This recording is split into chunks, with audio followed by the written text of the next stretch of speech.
Previously on Transformers University, we took a look back at all the historical elements of 1984 that made the Transformers as a brand successful and set the stage for the Transformers cartoon to be a success in the United States.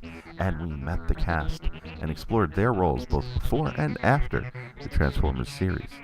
And now we take a look ahead to the first 5 episodes of the original cartoon here on Transformers University.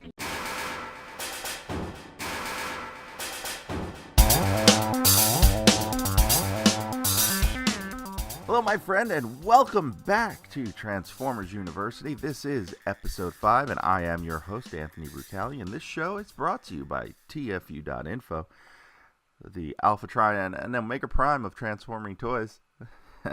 Maybe you remember that as our old tagline.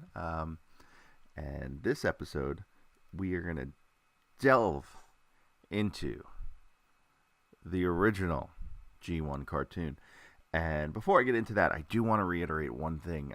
Something I had with a conversation with a friend of mine earlier this week, talking about preparing for this show. And he asked if I was going to get into the character model differences and some of the real deep minutia of the G1 cartoon. And I just want to reiterate, this show's purpose isn't meant to be an all-encompassing, every single detail education of the Transformers brand. We'll get into almost everything, I think. I mean, I have ways, I think, of bringing us back to things too. But right now, I really want to delve into the things that we love as fans and why we love them, or the things that we hate as fans and why we hate them, or why we love that they're so bad. So those are the things I'm going to focus on. Particularly when going through the cartoon. I'm not going to delve too deep into episode by episode plot. There are plenty of other podcasts that do that, including one that you'll hear from later in the show that does a great job of going one by one through the show. So let's talk about the theme song and the introduction to the G1 cartoon, the Transformers, as it was called before there was a way to call it G1. So on that show, the theme song changed every season. So season 1, season 2, season 3 all had different theme songs. And so let's focus right now on the first theme song.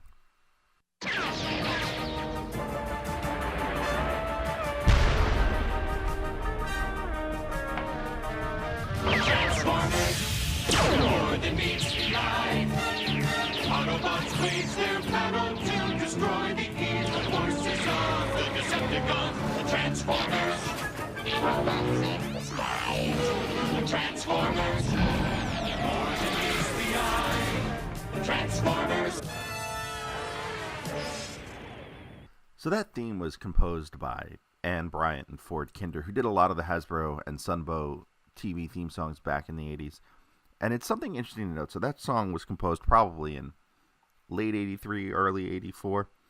And I was driving my car maybe just a few weeks ago, and I had my iPod on. Yes, I still use an iPod, and I had it on random, and this cover version of this song from the 70s came up, and the melody for the intro just sounded so familiar.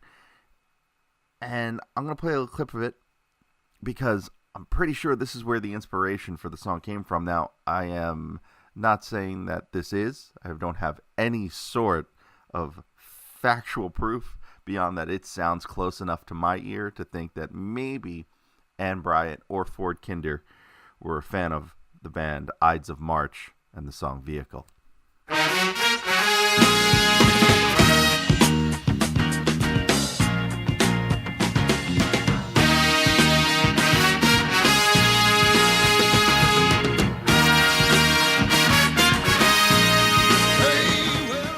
Alright, I know. You're saying, Ant, you're crazy. They sound nothing alike. Not to me, at least. So, you know what? I'm going to play the melody of the Transformers track from the interstitials in the episode, right next to the beginning of Vehicle. And then we're going to play around a little bit with the timing, because I think there's just a couple of notes or rhythms or intervals switched around. And just give this all a listen and draw your own conclusions.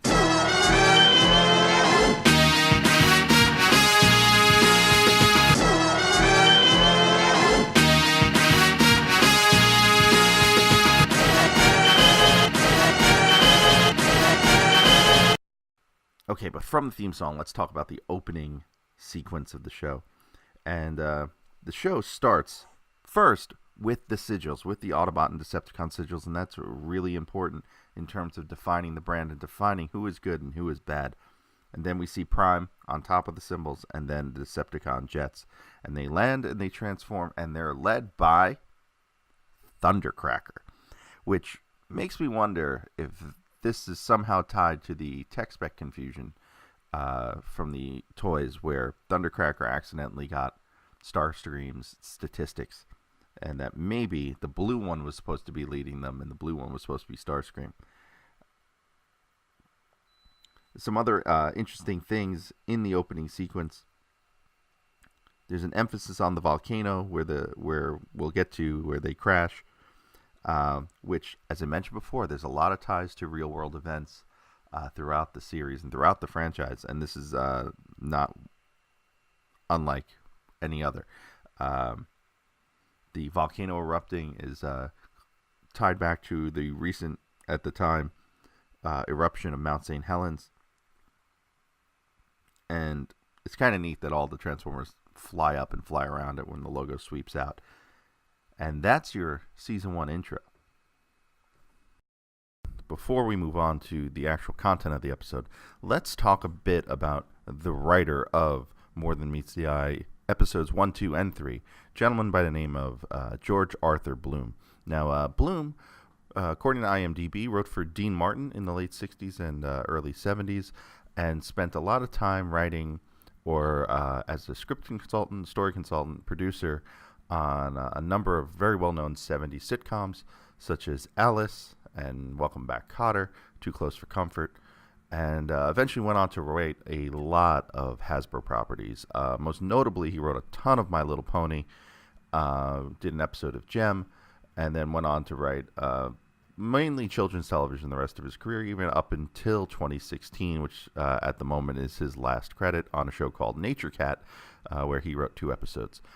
But his only Transformers work was the first 3 pilot episodes, the More Than Meets the Eye, parts 1, 2, and 3. But to take a little look into some of his other works, Bloom also wrote the Season 3 premiere in 1972 of All in the Family, an episode that's centered around gun control and the Second Amendment. And it's really strange and interesting to see that the arguments from 45 years ago are still the same ones that we hear today. All I know is it's an American and it's my right to pack a rod. Bull! What do you mean, bull to the Constitution? It doesn't say that in the Constitution. I'll prove it to you. I got a copy of it here in my history book. I will. It's right there in your Second Amendment. Oh, no, Archie. That's the one that says thou shalt not make any graven image. That ain't the Constitution either. What you says the Gettysburg Address. I'll prove to you. You don't know what you're talking You about. just look it up. All I know is my God-given right as an American to have a gun in the house. It is not, Archie. The Supreme Court ruled on that as far back as 1939. What the Supreme Court says ain't got nothing to do with the law. So what George Arthur Bloom did with his writing was set the tone for the entire series and for the entire premise of the show based off of Jim Shooter's original treatment. And he set it forth in the first episode very quickly with the first bit of narration from Vic Caroli.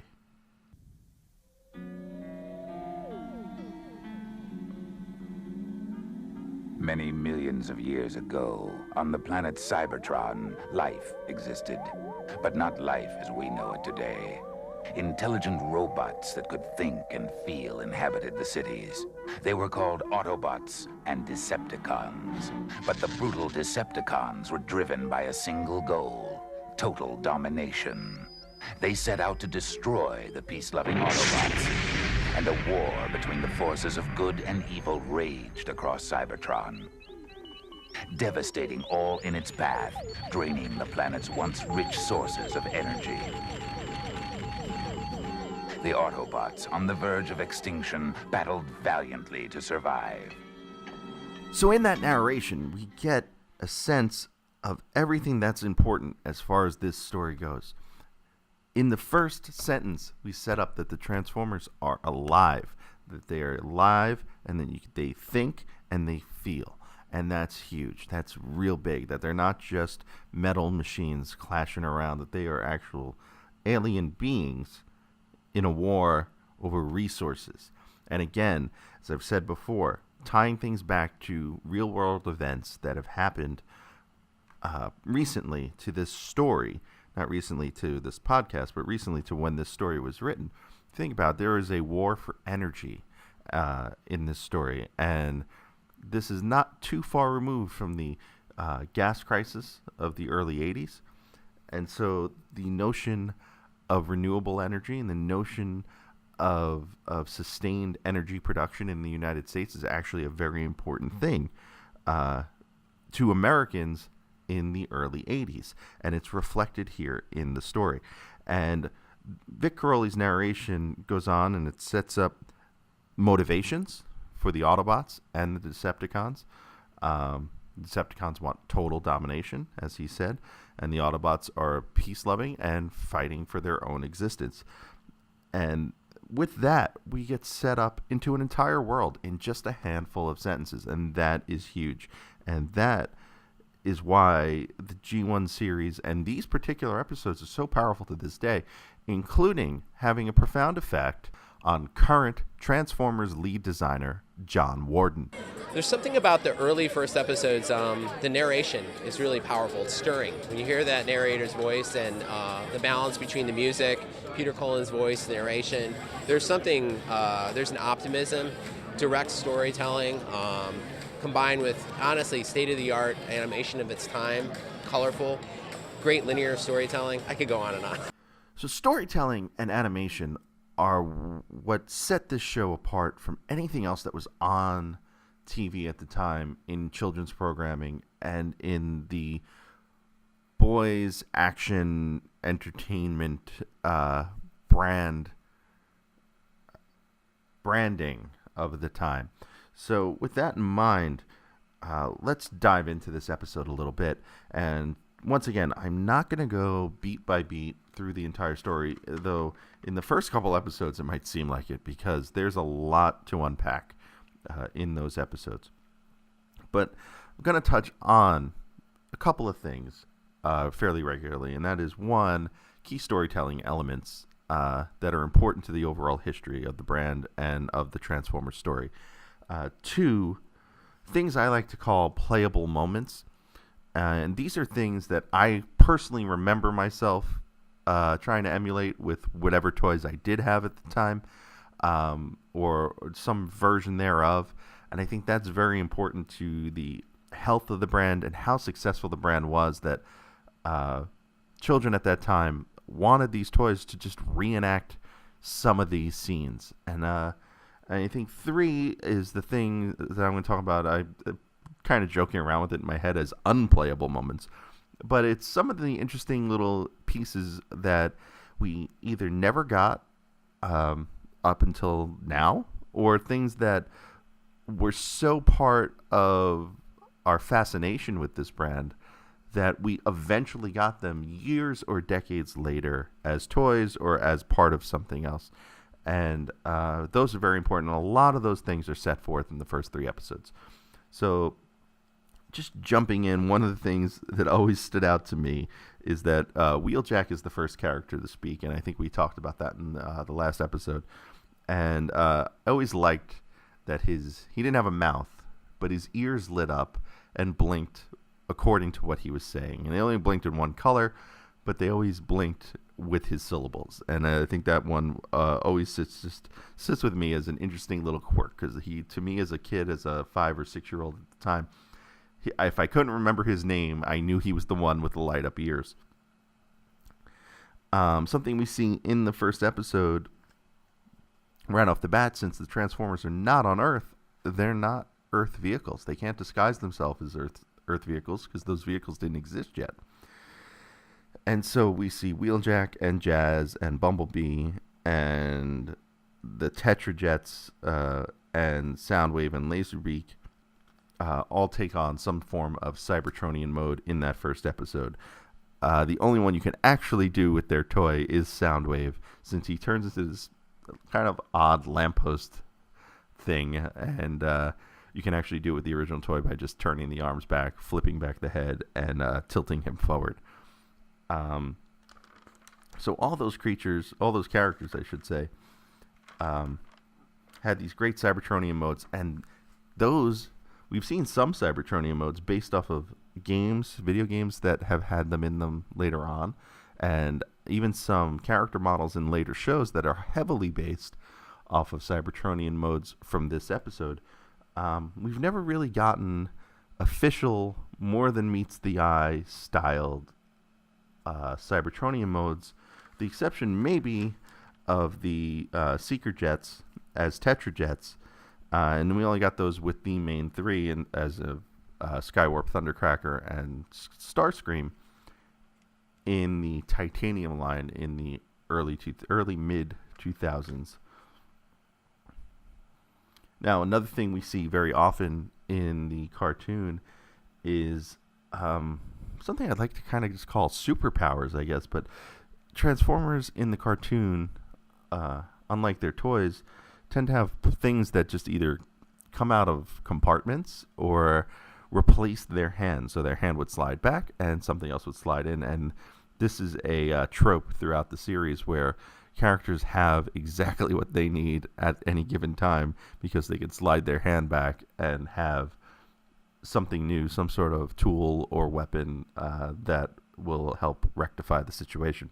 So something else we see early on, so we start in the first episode with Wheeljack and Bumblebee, and they're picking up energy rods, energy conductors that are in rod form, and they get chased by the Decepticons, and some of the Decepticons that stop them eventually get nicknamed the Rainmakers, though not in this episode. I should say not from this episode, but they're Seeker Jets, which is also a fan-created name, so I should say they're Decepticon Jets. Only they're all the wrong colors. One's green, one's yellowish-orange, one is, I believe he's a different shade and combination of blues than Thundercracker. And eventually we got toys of all these guys. So that's how much the Rainmakers and Decepticon Jet model became a part of the Transformers lore and the Transformers brand. And that's throughout the series, too, because the Decepticons are horribly outnumbered. So to make up for this mismatch in numbering, especially in these early episodes, we get their character models, especially the Decepticon Jets and Reflector, and even the Rumble Frenzy character model, done up in several different colors as background characters who eventually will just disappear and have never been named. Something else really important and really interesting from this first episode. So we get into this part of the show and part of the episode. So Bumblebee and Wheeljack get away. We end up at the Autobot base. The Autobots have a plan, and their plan is to fly out into the universe to find energy. And Decepticons are spying on this, and they find this out, and they're going to follow them. Okay? So that's basically the short part of what happened so far in the episode. And one of the things we see is that Megatron leaves the planet to Shockwave. Now, Shockwave does not have a toy yet, but they had plans to put out this Shockwave gun toy in late 84, early 85 as part of the 1985 line.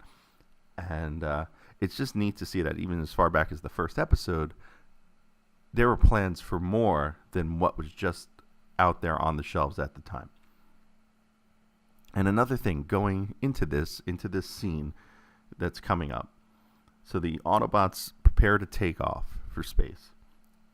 And in the animation, there's a shot of the Ark, which is not named the Ark in the TV series, but is in the treatment, or might be named Auntie in the treatment, but it's named the Ark eventually in the comics.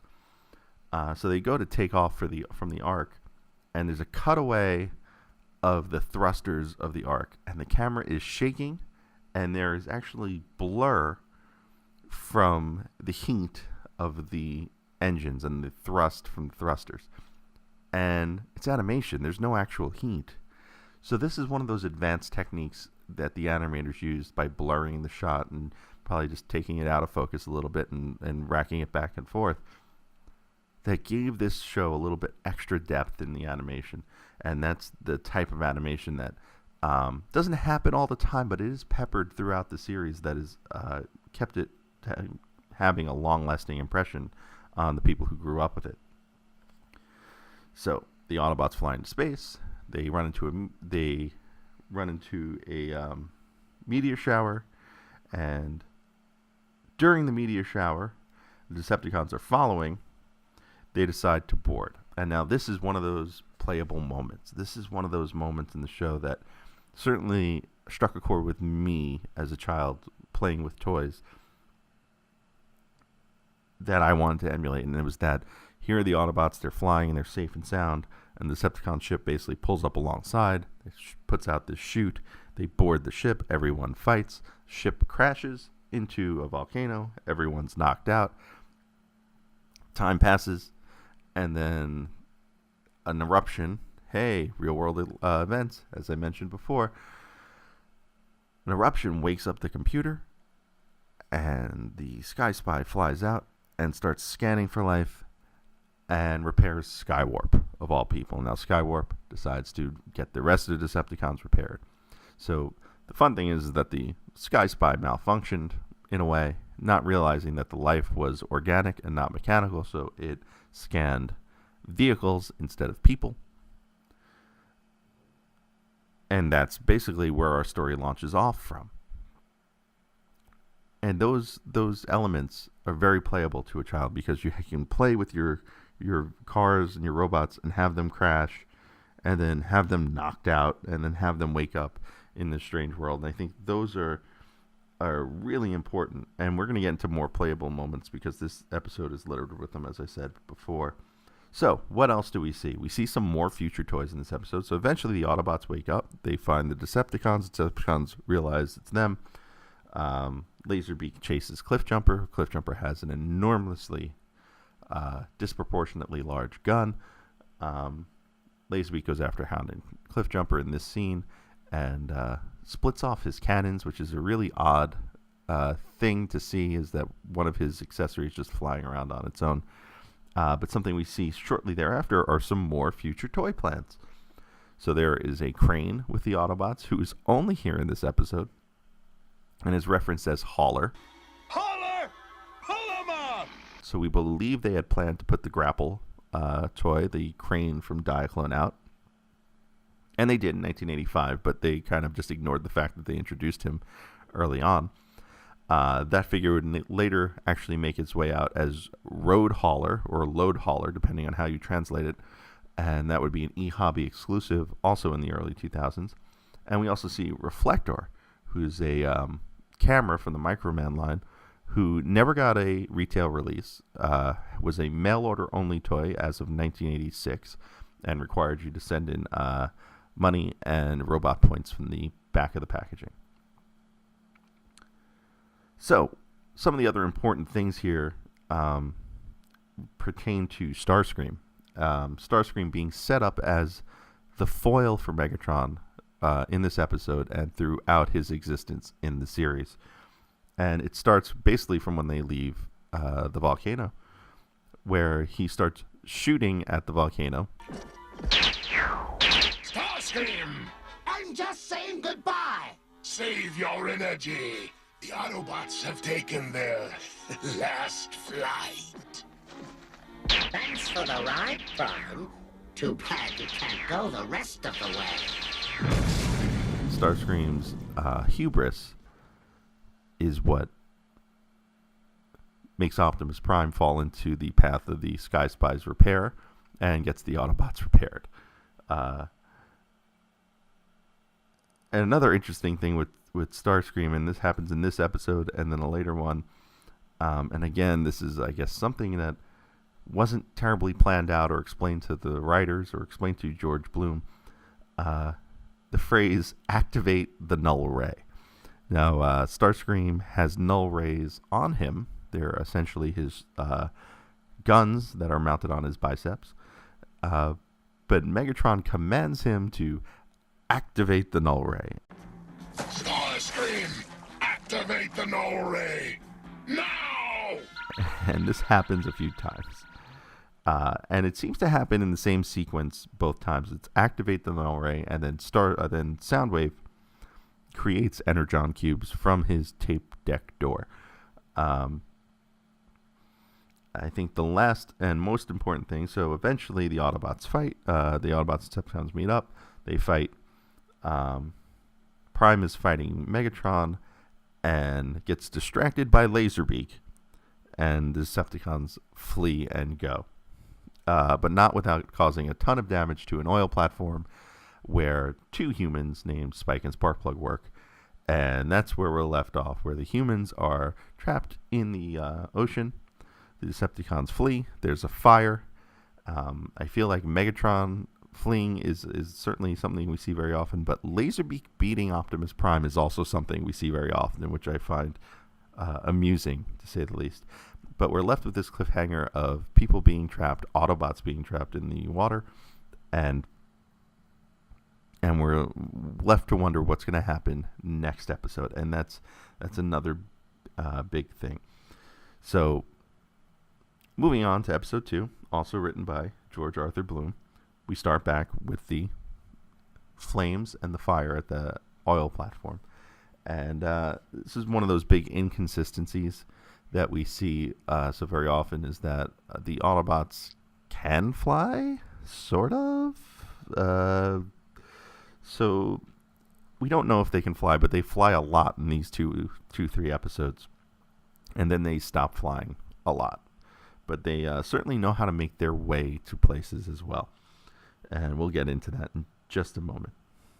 But the Autobots save Spike and Sparkplug. They save the platform. Wheeljack uses something that's become a bit of a fan favorite over the years.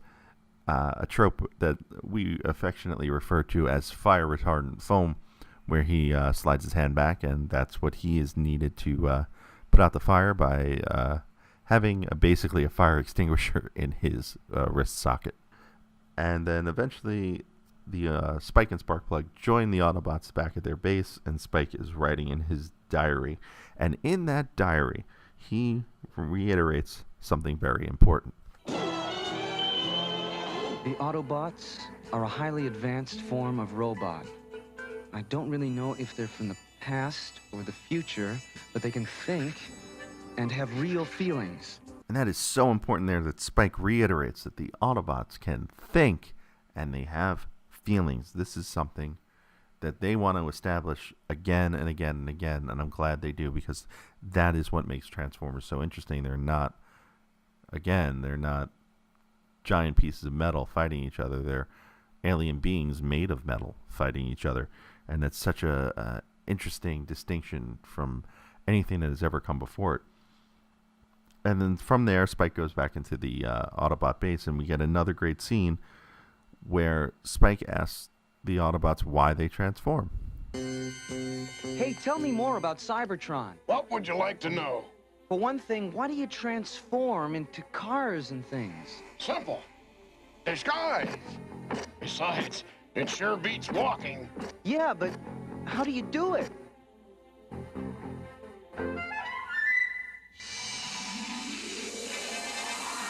Spike here wants to know how we transform, Hound. Easy, like this. Incredible. Now watch this. Who's he? Nobody. He doesn't really exist, Spike. It's a hologram. What other tricks can you do? Try this one, Spike. Now you see me. Now you don't. Hey, where'd Mirage go? Over here. Disappearing. That's the best disguise of all. And it just reinforces that this show was created by the folks at Marvel at its heart, because the characters not only are aliens from another planet, they're not only robots, they're not only gifted with the ability to turn from one thing into another, but they also have some sort of technological superpowers, depending on which character we're talking about. And that's such a very Marvel thing to do. So what you have here is not just a bunch of aliens fighting a civil war, but you have superhero teams. Well, a superhero team and a team of supervillains. And it just makes the story so much more larger than life. Even later in this episode, we'll see that Gears has infrared that helps him find Ravage, who's trying to infiltrate the Autobot base. And when he is caught by another trope that has become a fan favorite over the years, and that is the cartoon net. Because if you get caught in a net in a cartoon, you are not getting out of it. And that's just how nets in cartoons work. And then later in this episode, Starscream prepares the Null Ray a second time. Starscream, prepare the Null Ray! Then eventually the Autobots and Decepticons fight each other at Sherman Dam, which I believe is a stand-in for Hoover Dam, but is eventually used as Hoover Dam in the 2007 movie. And the fight at the dam is another one of those playable moments. It's one of those things that's very special to Transformers fans. It's the first time Optimus and Megatron really go at it mano-a-mano and fight each other. And they pull out, in another moment of convenience, their hands switch out for melee weapons. And in this case, it's the energy axe for Optimus and the energy mace for Megatron. And they're fighting atop the dam. And this is just another one of those scenes that I think if you were a kid at that time, you played over and over and over again. Because it kind of emulated a bit of the lightsaber duels from Star Wars, but it had its own unique flavor to it. You destroy everything you touch, Megatron! Because everything I touch is food for my hunger for power! No! I'm going to end your hunger once and for all. Almost Prime, but almost doesn't get the job done. You can't stop me. You're old, Megatron. Yesterday's model, ready for the scrap heap. We'll see who's ready for the scrap heap. Junk. That's what you are.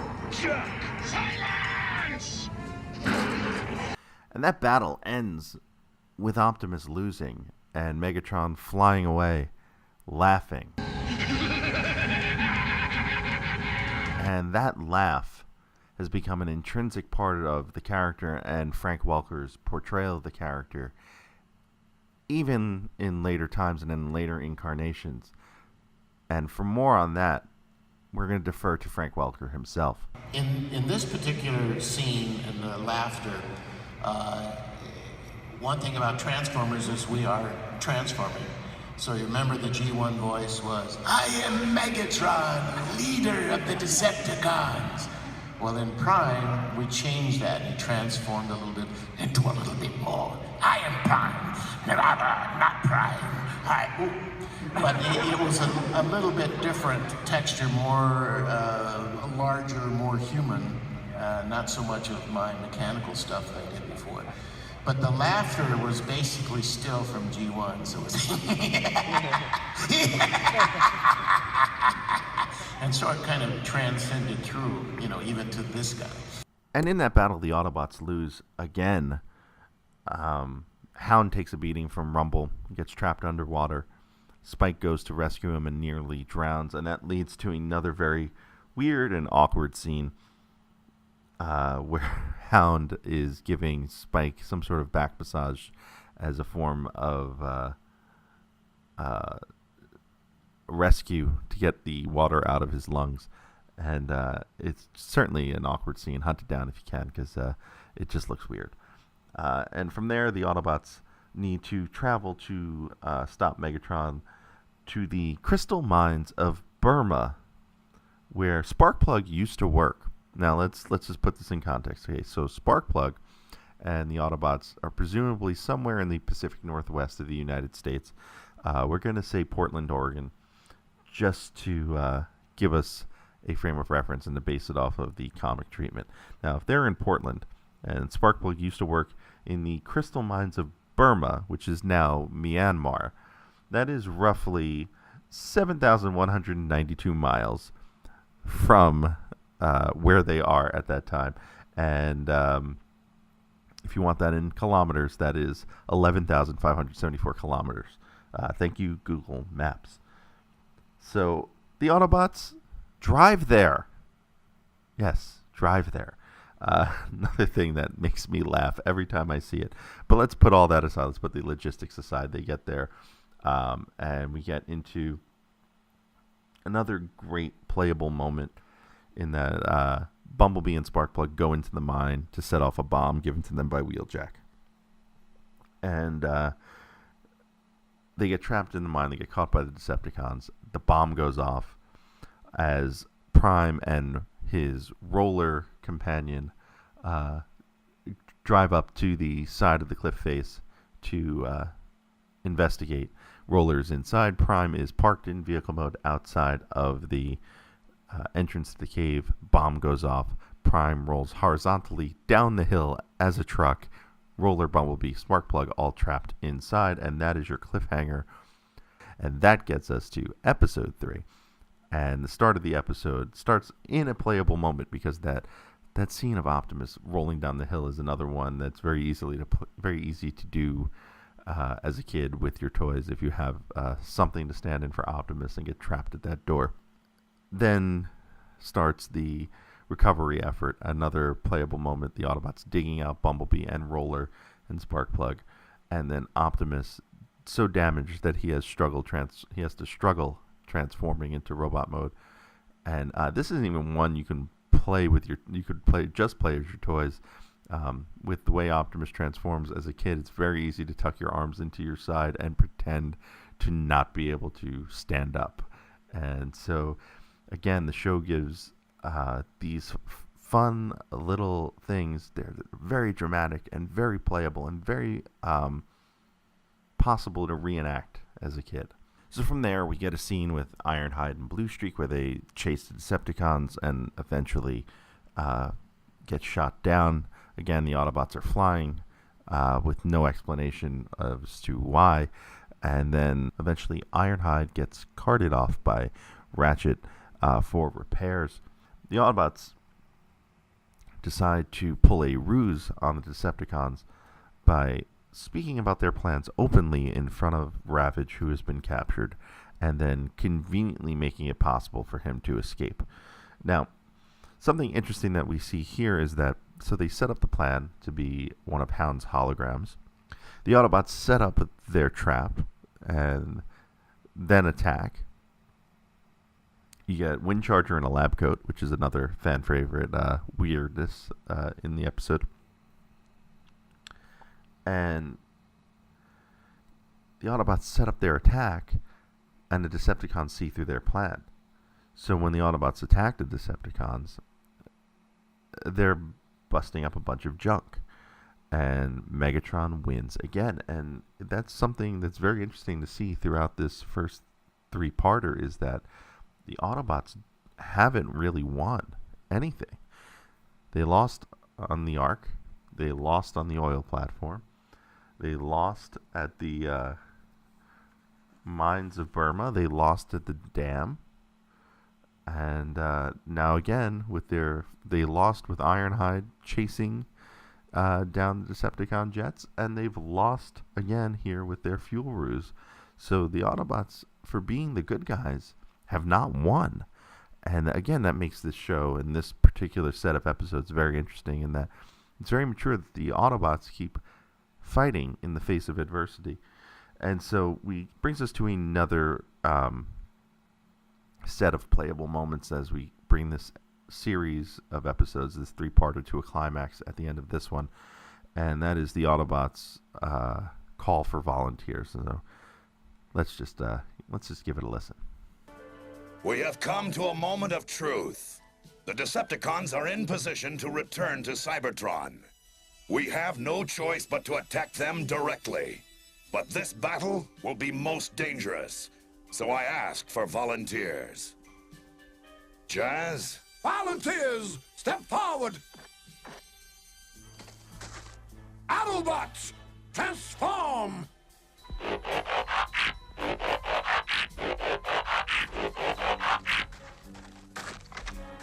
Start your engines. away, Prime! Let's roll!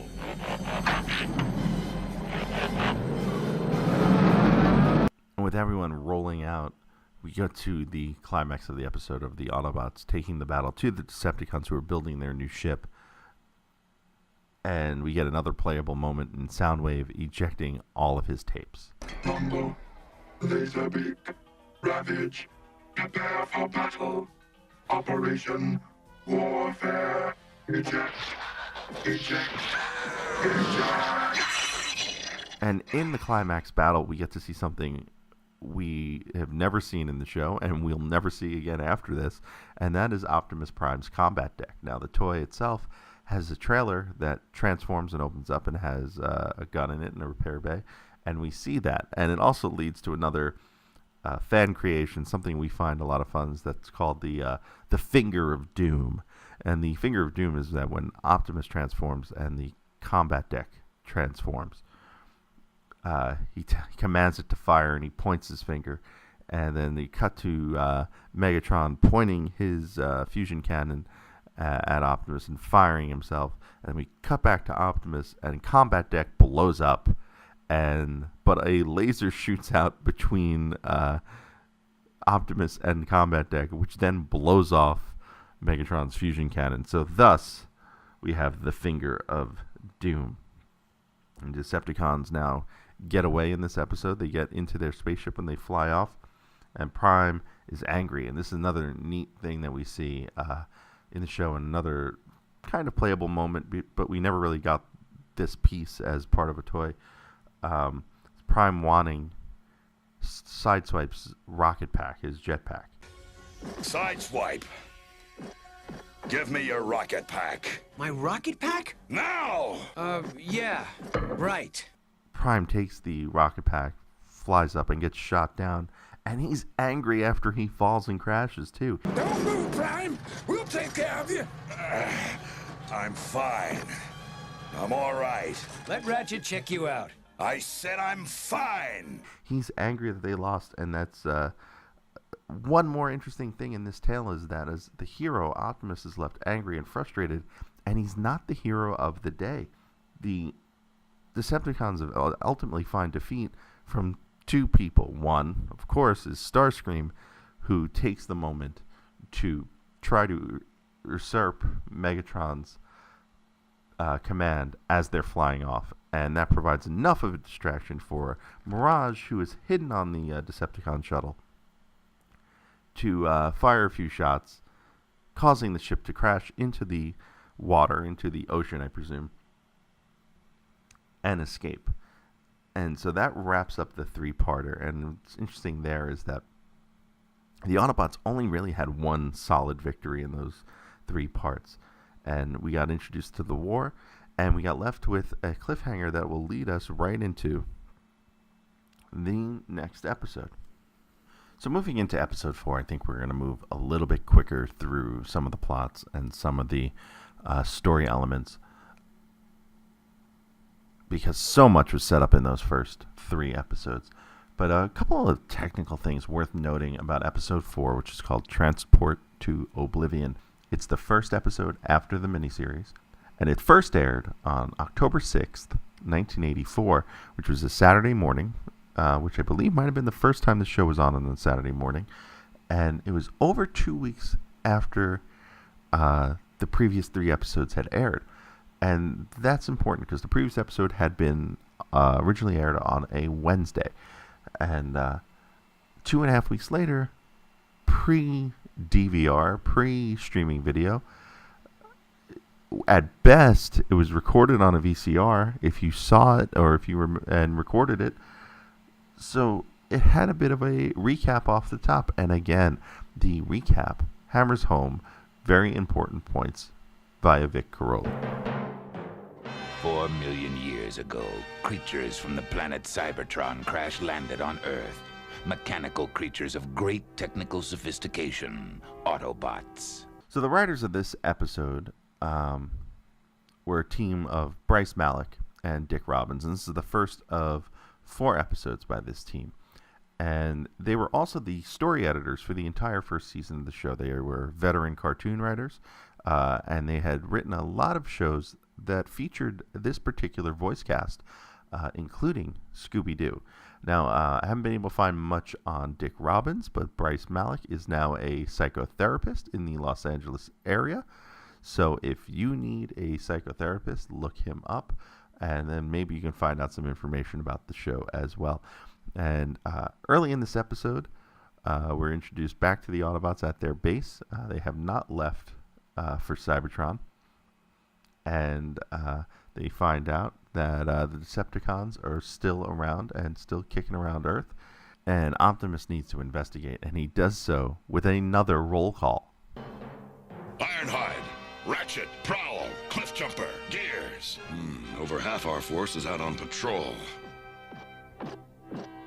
Bumblebee reporting for duty. You're late again. Autobots, transform! Roll out for the power station! And here, at the end of the roll call, we realize that Bumblebee is now going to be the focus as the Kid Appeal character. And Bumblebee is very important in this episode as, without getting into too much detail about the episode, the Decepticons create something called the Space Bridge, which is something we will see in the cartoon and the comics as a way for the characters to get to and from Cybertron without having to get on a spaceship. So it's basically a giant teleportation device. And Bumblebee and Spike get captured by the Decepticons. They become guinea pigs in this Space Bridge project. We see Shockwave again, further cementing him into the early lore of the show. And eventually the Autobots win out. The Space Bridge is not destroyed, but Megatron is sent packing and is stranded on Cybertron. And of course, in this episode, we do have a very weird moment in Jazz taking a baseball bat to a laser, not an actual baseball bat, but he swings something in the style of a baseball bat to knock a laser into another direction, and Laserbeak is grounded by a cartoon net. And you know what we said about cartoon nets: you cannot get out of them, no matter how hard you try. You go home, you try it, and see if you can get out of a cartoon net. And that will bring us to the final episode we will cover in this podcast episode, and that is called Roll For It. And Roll For It is the 5th episode of the show.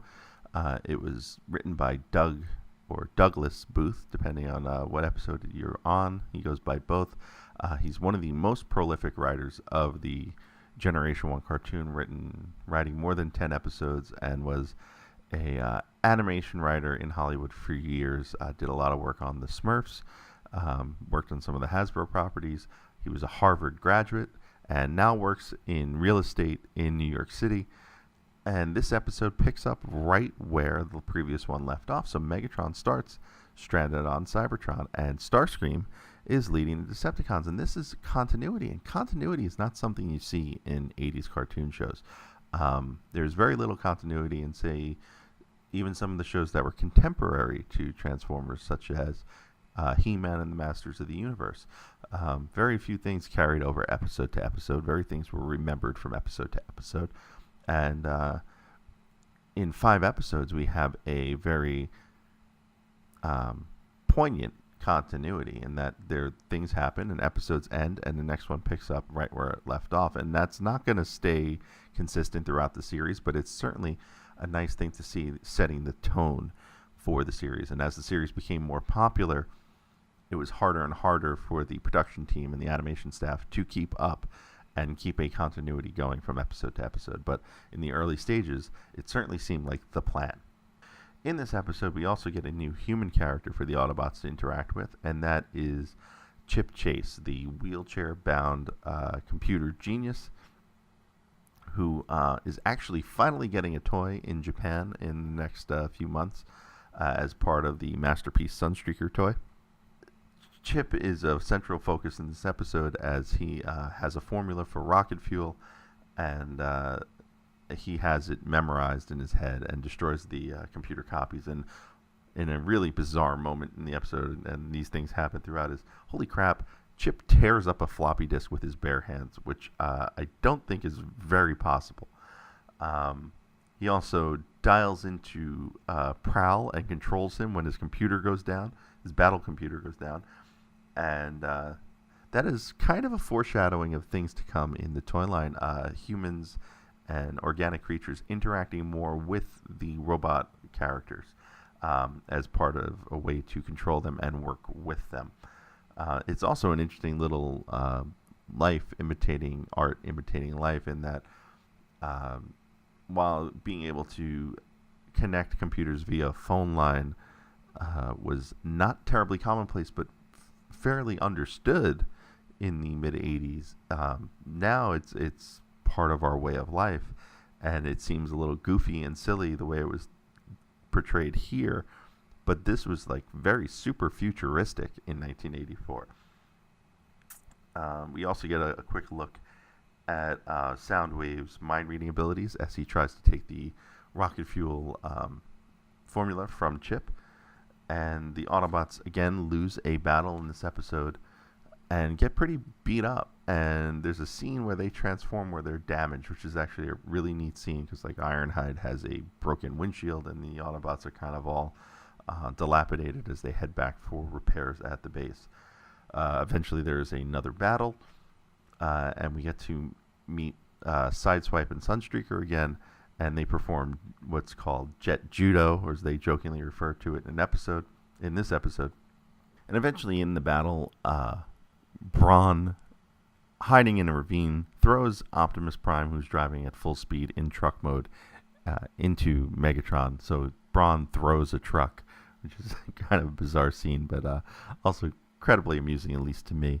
And finally, the episode is wrapped up by Skywarp essentially getting hacked by Teletran 1, Chip Chase, and Spike, who plant a control device on his leg, which then allows Teletran to take over Skywarp remotely and move his functions and keep him from firing Megatron at the Autobots, who, while Megatron is filled with unstable rocket fuel formula.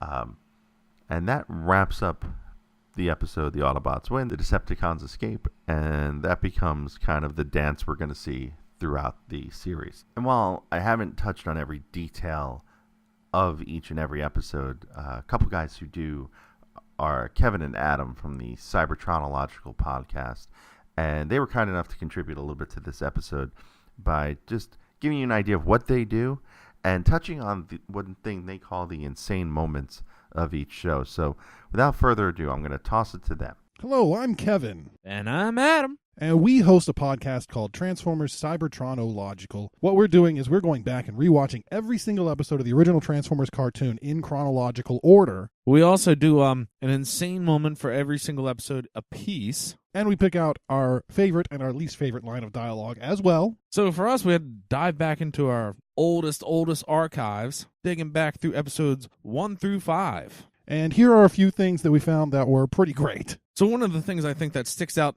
first to me is the episode where Starscream had the slingshot. Episode 2, More Than Meets the Eye, Part 2. Yeah, he had a slingshot that shot, I guess, lasers. Amazing. Then the very next episode, in episode 3, there were Autobots in lab coats. I don't remember what they were doing, but Bumblebee and a couple of others are wearing lab coats. And then this is the episode where Optimus Prime steals someone's jetpack to blast off into wherever he goes. Yeah, he just flies him. I think he was going to sacrifice himself, but he ends up, of course, living for now. An amazing episode. Episode 4 was a big one for us because it introduced a running gag concerning Megatron that you came up with. Oh, I think you're talking about Mysterious Megatron? Yeah, every so often Megatron would just suddenly have a new thing come out of him or a new ability that fit the plot. And this time it was, what was it again? I believe it was the actual tentacle or eye that came out of his chest. Ah, yes, that's right. The weird chest snake thing. So then finally we get to episode 5 where, we watched a few episodes, we were used to the animation, and then this one threw us a curveball and gave us some crazy stuff. This was the episode where we went from sometimes doing GIFs and sometimes doing still images to, we're going to have to do GIFs for both of our insane moments. And it was Soundwave comes out of this building running, and he's running more like a Looney Tune than a Transformer. It's a little hard to describe, but it's very goofy and a lot of fun. We also have a Transformer riding a jet in this episode, so... Yeah, and if you want to check out some of these images or GIFs, you can go to cybertronological.com, and we've got them all up there from every single episode. And thanks for having us on to talk about the first 5 episodes of this crazy, crazy show. And so I hope you enjoyed this episode of this crazy, crazy show. And I have a couple things for you before I head on out.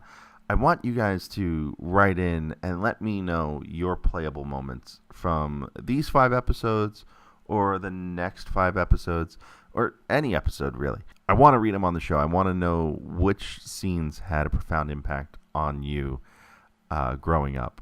So go back, find your favorite episode, and let me know what your playable moments are. What scenes did you reenact? And of course, I hope you enjoyed listening to Transformers University. I hope you go and check out our website, TFU.INFO. I hope you've decided to like our YouTube channel and subscribe to this on whatever fine podcast catcher you're using, if it's Apple Podcasts or Google Play, Stitcher. We're even available on YouTube. So please go to our YouTube channel, subscribe, leave a comment. Help us out any way you can, just by telling your friends, telling people you know, and certainly leaving reviews is a big help. So help us get noticed on the iTunes Store and on Google Play by just leaving a quick review or a quick 4-star, 5-star click. Or if you don't think we're 4-star, 5-star, then you know what? Leave a bad review. That's fine with me too. I want to know what you're not liking about the show too. So certainly you can do that, or you can hit me up on email at info@tfu.info. Lastly, if you're looking for a way to help the show, there's several ways. The easiest way is to go to tfu.info/Amazon. It'll take you to Amazon, and anything you buy, Amazon kicks back a few pennies to me and this site so that we can help fund the show. You shop Amazon as you normally would. Nothing costs any more. If I could find a way to make it cost less for you, I will let you know, but I don't think it does. That's first and foremost the primary way to help the show. Second way to help the show is to just tell people about it.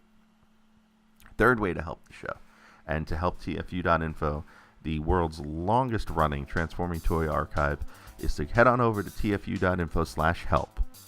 In there, you'll find a list of all the figures up through 2016, I believe, that are now missing from the toy archive. So if you have one of those toys and you have a digital camera, which I know you do, because you probably have it on your phone that you're listening to this podcast on right now, get a couple pieces of white paper, get a light, and shoot some photos for us. It's very easy. The instructions are all there. If something doesn't make sense to you, drop me a line at info@tfu.info, and I'll be happy to follow up with you and help you along the way.